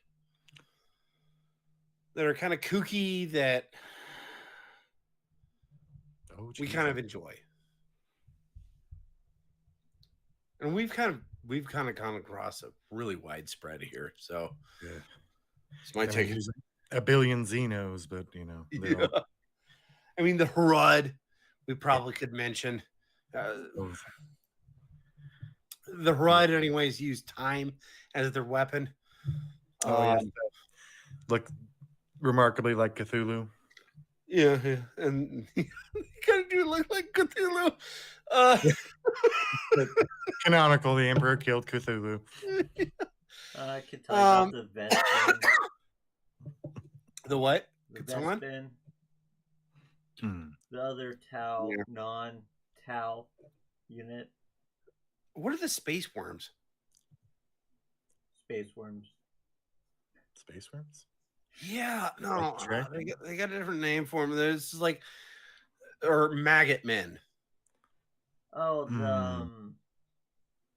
you know what I'm talking about, Yuksen. Yeah, I know what you're talking about. Because apparently Alfarius came in contact with them. The slaw. Oh, man. Phil would make them a coleslaw sandwich. But no, they're like literally like it's like this weird entity thing, anyways, that it's not really hive-minded, but every unit's kind of hive-minded because it's like millions of worms. You social. Or maggots. Like a beehive. They're kind of like the socialist entities. I guess that's probably the best way of describing them. Every person is a socialist unit of things. I don't know. They're really bizarre. They come across worlds and they literally feast upon the despair of the worlds as they eat them. They're pretty dark. The maggot, really. But anyways, if you want to actually have more information on them, you can listen to our Vox, the Alfarius Primarchs, Alfarius and Omegon, twin Primarchs. Yeah, it's called. So real quick, anyways, before we hang this up, anyways, Isaac. Yes. What is your favorite chapter, or just in general? In general, anyways, it's kind of the kooky ones. I've always been a fan of the Sons of Malice. I really think there should be more minor chaos gods because it's chaos. Why is it so well organized? Yeah, it's fun. It's like there's too many of them. They're trying to pick fights with Gork and Mork. Oh yeah. Well, it's There's no other chaos gods in there like trying to mess things up. I mean, seems awful organized to me.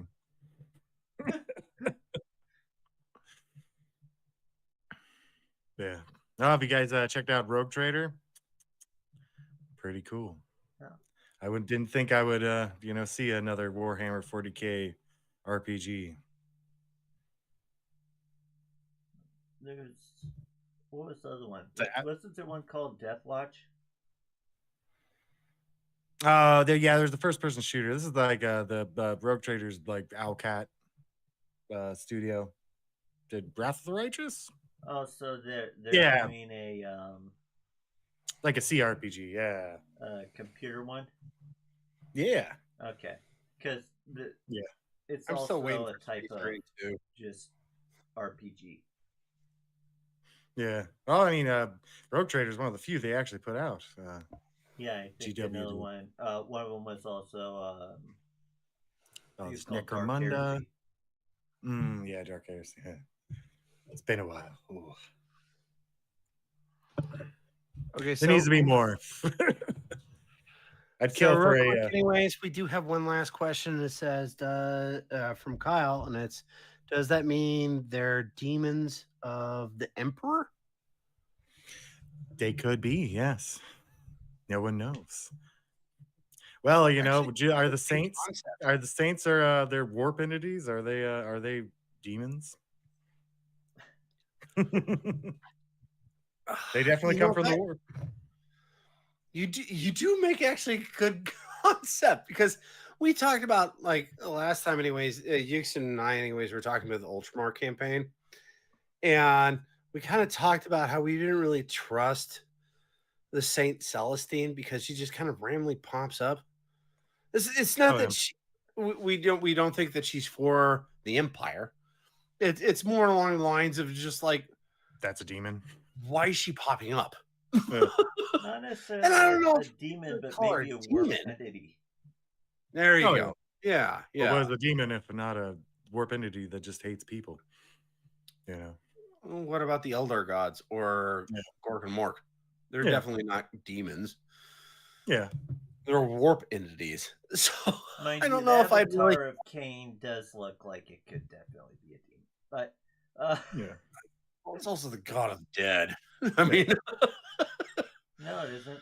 It's the god of wrath. The god of oh the yeah, yeah, yeah, dead yeah, yeah. I agree. Yeah. is the new guy that's popping up. The god of dead and unbirth or something like that. All right. So before we take off, anyways, we've all watched, anyways, on YouTube, anyways, Astartes, right? Yes. And Isaac, you were telling me about this, anyways, about a month ago, anyways. The two main bad guys. Yeah. We looked it up and we tried to figure out, anyways, what they actually were, and the closest we found, anyways, was they were Chaos Noble sorcerers. But Yeah. you thought that they actually were They might be right Yuvoth. back from a what? Yeah. Yuvoth. Okay, It so says what are the Xenos. Yuvoth? Because we tried looking them up. They Because, are. well, first off, okay, hang on. First off, anyways, I couldn't remember, anyways, the name you said. The thing that I took into mind, anyways, was warp weavers. Yeah. So I typed that in, anyways, and we couldn't find anything on them. Yeah. And You know, if I recall right, they were only in like one book. I don't even know if it was a book. It might have been a short story. Okay, so what are they called? They're the Yuvoth is their proper name. They're always called the Warp Weavers. No one knows exactly what they look like. Some people say they're spheres. Some people say they're giant golden people. Some people say they're like a xeno. Xenos. Yes. And they have a very interesting relationship with the warp. Chaos gods can't seem to touch them, and they don't give a shit about demons or anything like that. They, you know, if they were a bigger presence in the real space in the galaxy, Chaos would have a hell of a time moving around. You know, that's one of the You were reasons why. literally saying, anyways, that the closer they got to anything, anyways, that had to do with the warp, anyways, it would just literally explode, whatever it was. Yeah, at will on the Yuvoths, and nobody knew why or how. They did things that the Empire said, "Well, no, that's impossible," and they did it. I mean, they couldn't even tell what was a Yuvoth and what wasn't. So there were spheres that would appear, like that would give off psychic energy, you know, much like the astartes. But there was also like metal people, both silver and gold. So like There's Men of also Iron. no, they were like just ornate, covered in gold. Probably not Men of Iron, because Men of Iron, I'm pretty sure those robots. They're just So, do you have Men any of idea Iron what the and ball would be then? That's in it. that might be a Yuvoth. It's hard to say because they never give a like physical description of them. The Empire doesn't know. They just know they wiped them out. They're not around anymore. The Men of Iron and the Men of there was what? The Men of Iron and the Men of Gold. And both of them, anyways, were technically they were an AI sentient being that humanity made that eventually uprised during old night. Yes, it's what ended the golden age, you know. Yeah. Which is way back when. But these guys, anyways, what ended up happening to them? Nobody knows. The Empire's records say they destroyed them, but the Empire's records lie. Yeah, What you were saying, anyways, is that the Emperor, anyways, just literally just killed all of them. yeah, he was involved in wiping out the majority of them, but there reports in their area of space of strange things happening. You know, they seem to warp real space and warp interchangeably. A lot of times they will almost set up like cults, like Chaos does. Like chaos cults. Yeah, almost. They don't know if it's like if they just have a religion or if some other control, mental control, or if it's just they are powerful and not the emperor. So if any of you were wondering, anyways, what the Emperor thought, anyways, of Xenos, if he could get along with them, here's your answer. Yeah. No. Nay, you suffer the Xenos, I think is the term. He decided the human empire would be the only empire. And ironically, he would have had to have dealt with the Eldar. Eventually, yeah. To, They just kind of sidestepped him in the beginning. Yeah. You would have to talk with the Eldar and go, hey, can we use the webway? Yeah. Well, no, that's why the Golden Throne was there. The whole concept was the Golden Throne would literally surpass all of that. Yeah. Once he got that set up, it was just going to be like, F everybody else. Humanity is taking it over. Yeah. Well, the Emperor, the old ones, were trying to modify the webway somehow before they got by the Necrons. They never completed their project. And, speculation is that the Emperor was trying to finish it. Well, they were kind of a-holes to begin with, so. Oh, yeah, of course. Yeah. We want to be healthy. No, go away. You threw us on that stupid planet. No, go away. Fine. Well, folks, unfortunately, that is all the time we have for today. Wish to thank you, Isaac, for being here. Yeah. Oh, no problem. It's great. Thanks for having me. Yeah. Thanks for being here. We really appreciate it. The last guy that we were going to guest host anyways on our program, unfortunately, I got in an argument with him and I sent him back to early Egyptian time. Didn't go over very well, but and also, anyways, especially Kyle, thank you for commenting on our live chat. Yes. Thanks, very Kyle. much appreciated. And if you liked this Vox, please follow, like, comment, and subscribe. And if you really enjoyed this Vox, feel free to join our membership squad on our YouTube channel, Tales of Ashraka. Or you could plug in on Spotify. That's true, too.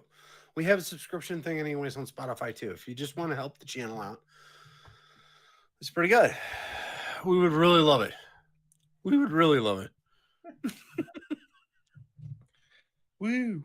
Quite right, Zeckthar. But tell me, what are we doing next week? Well, next week we're doing another live event. This time we are going a little behind the curtain, answering whatever questions you have about us or anything about Warhammer 40K. Not only that, but we are taking donations to support the Fisher House during this time of giving.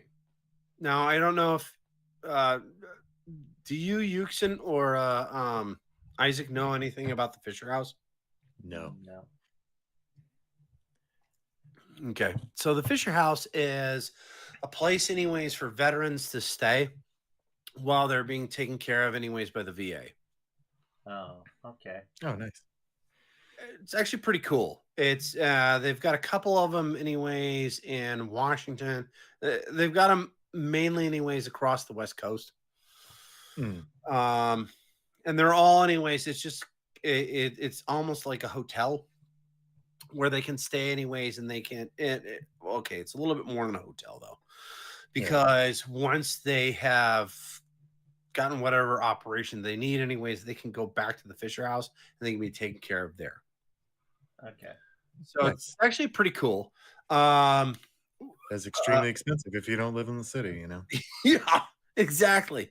One of my favorite narrations of all time, anyways, the men's room.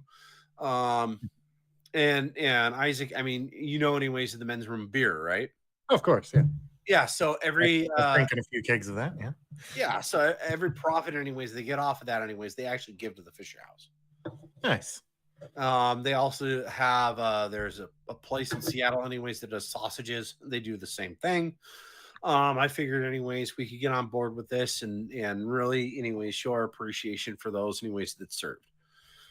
But yeah, that is what the Fisher House is, and we would love your donations for that. We will set it up next week. I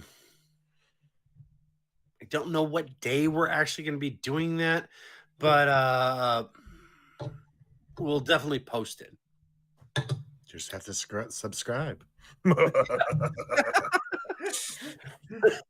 have to subscribe to figure it out, and we will definitely post it. Just go ahead and hit that bell button, I guess. Is that the notification thing? Yeah, it won't show up if you don't bell it. Oh, okay. Me Well, too. and we haven't been saying that, Yuksen. We should be. Hitting that Everybody already bell. knows. Oh, everybody knows? Okay, fair No. enough. I'll hit the bell button anyway, so that way you can figure it out. But as we always end, anyways, our Vox.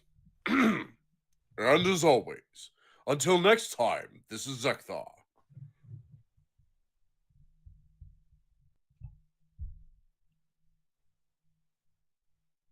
Our special guest host. Oh, Isaac. Hey, how's it going? And Yuksen. Signing off. Dear God.